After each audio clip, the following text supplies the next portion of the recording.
మళ్ళీ ఎక్కడైనా ఫంక్షన్లో కావాలంటే ఒకరిని ఒకరు పొగడాలంటే నారాయణరావు గారే రావాలి. ఆయన దగ్గరికి వెళ్ళి నమస్కారం పెట్టి మీరు మా ఫంక్షన్ 100 డేస్ ఫంక్షన్ రావాలి సార్ అంటే వస్తానంటాడు. ఏమిటి ఎక్కడ అంటాడనమాట. అక్కడికి వచ్చి పొగుడుతాడు. మళ్ళీ బయటికి వెళ్ళిపోయి ఎప్పుడైనా నీకు డేట్లు అడిగితే ఇవ్వలేదు అనుకో, వెళ్ళేటి వీళ్ళకి స్టార్లు అంటే నాకేం పడదు, చిన్న చిన్న వాళ్ళతో పెట్టి తీసేస్తాను అంటాడు. ఆయన ఒక టైప్ ఆఫ్ స్ప్లిట్ పర్సనాలిటీ కింద లెక్క. ఎందుకంటే ఇది వెరీ వెరీ సక్సెస్ఫుల్ డైరెక్టర్.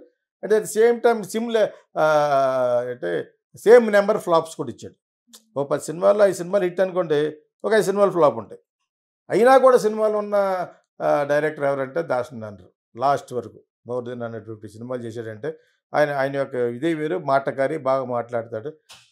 ఎక్కడికక్కడే అందరితో డిప్లొమాటిక్గా అన్నీ ఉంటాడు. కానీ స్టార్స్ అనేటప్పటికి వాళ్ళు సినిమా లంకేశ్వరుడు అనే సినిమా ఫైనల్గా ఇచ్చాడు డేట్లు చిరంజీవి, అట్టర్ ఫ్లాప్ అది.